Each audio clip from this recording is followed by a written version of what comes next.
Hey guys, Deathdealer here. I'd like to welcome you back to another episode on the AutoCraft server. This one's going to be quite special. Not only have we reached half a stack of episodes, it's almost Christmas time. So yeah, happy holidays everyone. So today is going to be a bit of a shorter episode. We're just going to do some, Christmas things and all that stuff. Is that... I haven't noticed this before, so we're in the shopping district right now next to the Christmas tree we've set up, and there's a little armour stand with Clumsy's head up there as the star.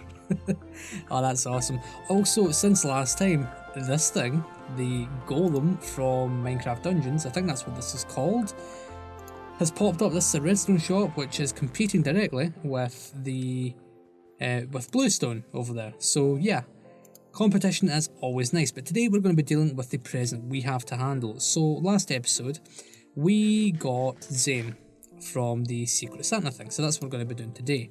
Now I notice some people have made these giant presents. Oh, that one's for me. We're going to open that next episode. So some people have made giant presents, some have left shulker boxes below the tree, some have coordinates, and some have stuff at their bases as well. So what we're going to be doing is, first of all, we need to think about what we're getting for Zane, because, well yeah, I don't actually know yet, because this stuff is always good fun. So what we're going to do is, I'm going to get some ideas put together. I'm going to see if we've got the materials we need for the present, and what I'm going to do is, I'll bring you back when we have this stuff. So Zane, if you're watching this, stop watching right now, and you can watch after you've already opened your present. Alright, so we're over at Zane's base right now because I want to, take a little look around for a few things, because one I know is he loves his villager stuff. So in both of these buildings right here, if we just look through the window, you can see he's got a bunch of villagers. So he has been working on this area recently and he works with villagers quite a lot. So I think part of our present should be something that should help him with this. Now obviously recently we built that brand new raid farm that produces an ungodly amount of, emeralds. So I thought, why don't we help Zane out a bit by providing them with more than enough emeralds to trade to his heart's content. Now fortunately, we have 2 shulker boxes of emerald blocks saved up already, and I know, emerald blocks, that's a lot of emerald blocks right there, that's a lot of emeralds. So he won't need to, do any trading to get emeralds themselves for quite some time. So what we're going to do is we're going to head over to the, the raid farm to pick that stuff up. Also, what the hell is this? I guess this is like a villager. No, this is a zombie. Yeah, that's a zombie right there. Okay, yeah, let's head on over to the raid farm, collect those emerald blocks, and I think I've also came up with another thing we can give Zane for his present. Alright, so I've made a little chest below the tree and I've put the 2 boxes of emerald blocks in here.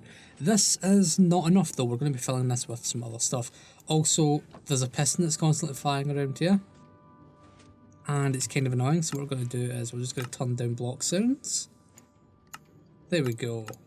That sound is away. So what I'm thinking is, we've got the emerald blocks, so that's one thing Zane will go through a lot of. I know for a fact he goes through a lot of beacons. He's bought quite a few from my shop, so has Alex, so has a lot of people, but we're going to be filling this with beacons since I have a lot of them. So what we're going to do is we're going to take out our beacon kit right here, which I'm going to have to refill with iron at some point. And what we're going to do is we're going to put in a few beacons here and there. Awesome. What we're also going to do is we're going to put these away. I'm also going to get some diamond blocks because I also have a lot of diamond blocks, as you can see right here. So what we're going to do is we're just going to populate this chest with diamond blocks like so. Now we've still got 9 slots in this chest that can be, used for other items. And what I'm thinking is, I know for a fact Zane has a gold farm, so gold isn't really something he will need much of, but I think I'm going to include like a stack of gold blocks because I have a plentiful supply of that stuff, so it isn't really much of an issue. Maybe some totems, because totems are always nice. Do I have totems on me? I have the totem boxes. Yes, I do. Okay, cool. So what I'm thinking is, what do we do? Do we go for 4 totems?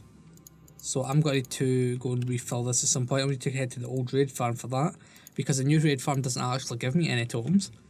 So what we're going to do is we're just going to put these guys in here like so, we'll get 4 stacks of gold blocks, and then we'll get 1 final item. Alright, so I've given a bit of thought as to what else we should get Zame, and I think I've got it. So I have a shop, obviously I've got the beacon shop. I've also planned out a few other shops for the future.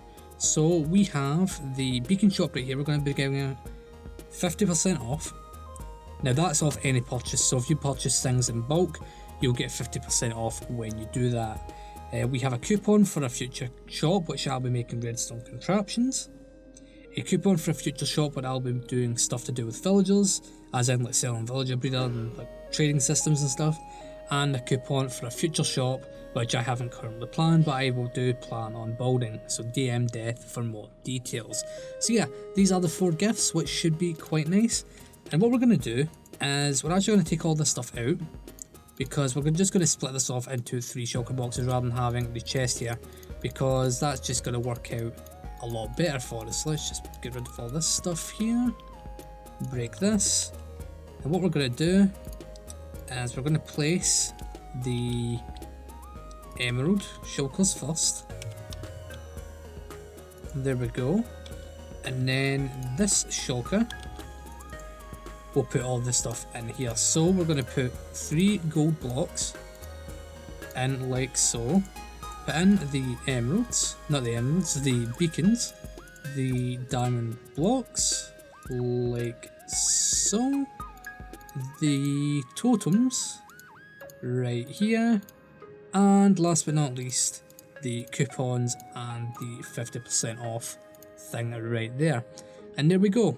Our gift for Zame is now complete. So what I'm going to do is I'm going to flip these shulkers so that no one can access them, and then when it comes Christmas time, Zame can come and open these up and be really happy with his gifts. Alright, so there we have it, the 3 shulkers are in place, and I think Zame's going to be quite happy with this gift.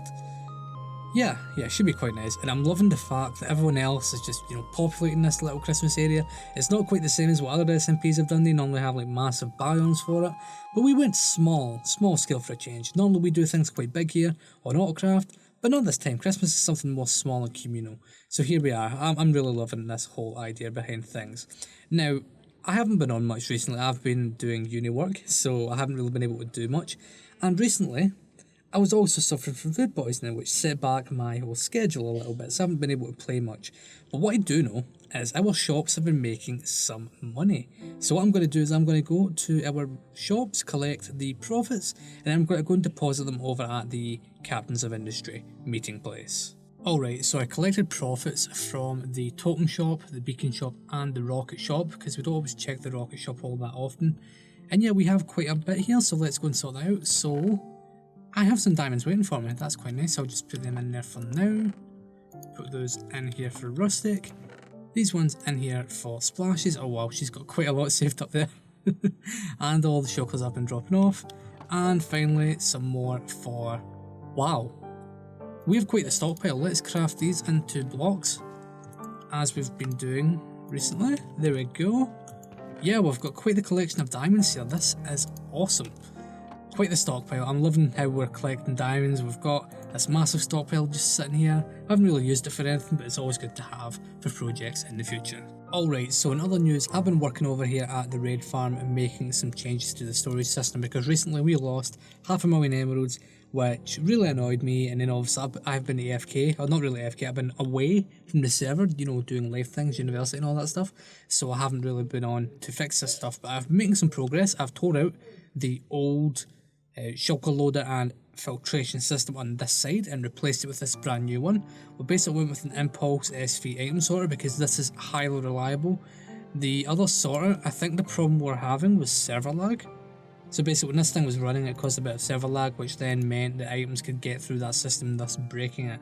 But with the item filter here, that isn't really an issue. So basically what I did was I ran the numbers of how many emeralds this thing produces per hour, divided that by the amount of items each filter could handle per hour, and that gave me all of these additional things I had to make, these additional filters.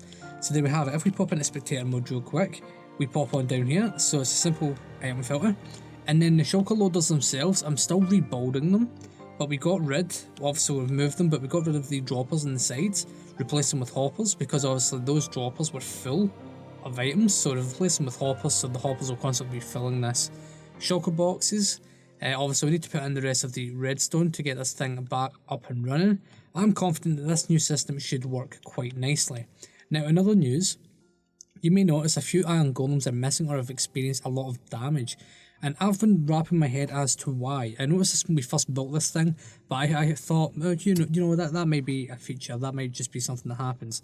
Now I've realised something whilst working on this farm. These guys are in minecarts, but they're also in minecarts that are on top of rails.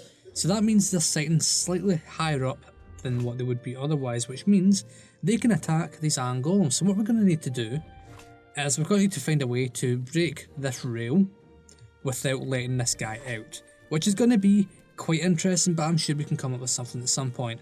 Otherwise, what we'll have to do is every so often we'll have to replace these iron golems manually, which, to be perfectly honest with you, I really don't want to do. That's just going to be really annoying. Also, yeah, I was over here with Rustic and Boss earlier on today, just showing off the farm, and they set a few bits of fire. They must have been having some fun after I logged off. But yeah, this project is also coming along quite nicely. Alright, so we've actually done quite a lot of what I had planned already. We've got the present out of the way, and we've addressed the whole raid farm stuff. So I'm going to be finishing the raid farm off camera in between episodes, because that's going to take a bit of work, and doing it all in between clips and stuff is going to be a bit annoying. But yeah, this episode's going to be a bit shorter. We're nearly at the runtime at this point, so I'd like to use these last couple minutes to talk about how successful the server's been. So we launched AutoCraft June 13th this year, so that's my birthday, June 13th, and in that time we've went above and beyond what I thought would be possible for a server of this size. Up until about May, I had no intention of even starting something like this. Well, I did, but I didn't think I'd start something that'd be this successful. And in our first 6 months, we've just generated that many views and stuff. It's insane. Most other SMPs that are conceived and started up normally fail in the first 6 months. They don't get anywhere near as many views. Most SMPs are lucky to get 10,000 views in their first 6 months. We got nearly 1 million. So once again, I'm thankful to the audience we've built here. I'm thankful to all of our creators. And I'm just thankful to you guys. You guys have been watching, you guys have been enjoying this stuff, which has been quite awesome. I'd also like to congratulate a few of our creators, both Rustic Dragon and Alex. They have been the fastest growing creators of the year. Rustic grew from about 50 subs to 4,000, so he overtook me, so well done, mate. That is some really awesome work right there. And then Alex grew from about, I'd like to say 300 subscribers, to over 11,500. 11,500 as of recording this video. It will be 12,000 by the time this video goes out. So I'd like to wish them both a massive congratulations, and I'd like them to keep up the good work, because they are awesome creators, and I'm sure that in a year's time, who knows, maybe some big names will start watching their content because they produce some awesome stuff. In terms of my plans for the future, obviously we are going to be resetting in 1.17, so we've got quite a bit of time left. And what I'm going to do is for the next month or two, I'm going to be moving back to 2 uploads per week of AutoCraft. Some weeks I might not be able to do 2, but I'm going to try and aim for that, because I feel that we are in a position right now where we can make a lot of content, a lot of enjoyable, fun content, whilst keeping up our quality standards. Recently I dropped 1 episode per week, and some weeks I haven't been doing any because I was in the last couple of weeks running up to assignment hand-ins for university, but that's past now, so we'll be able to move back onto that schedule, which is quite nice. My plans for the new year, obviously YouTube, I'm going to be putting lots of energy into that. I'm going to be making a video where I look back at 2020, our successes, our failures, what we need to look at to improve, along with outlining my growth goals for 2021. So make sure you stay tuned for that. The next episode, so this episode should go live on the 23rd. Next episode, if everything goes according to plan, should go live on the 30th, so 1 day before New Year's Day. Oh yeah, 31st. Yeah, so it'll go live on the 30th, so make sure you stay tuned for that. In the next few episodes of AutoCraft, we're going to be starting quite a few projects. Some of them are going to be quite large, so if you're interested in that sort of content, make sure you stick around. Also, applications for the server are currently open. They're open all year round. There is a link to the application form in the description below. Go and check it out. Now, you need to be above the age of 16 and you need to be a content creator for that. But if you're interested, fill it out and I'll get back to you whether or not, you'd be a good fit for the server or not. But yeah, once again, I'd like to thank you all for watching and I'll see you next time. I'd like to thank you all for watching this episode of the AutoCraft so far. Make sure you go and watch everyone else on the server. On the left hand screen right now, there are 2 videos, one that YouTube wants you to watch and one that I think you should watch. Make sure you go and watch them and remember to leave a like, subscribe, and hopefully you will enjoy the videos.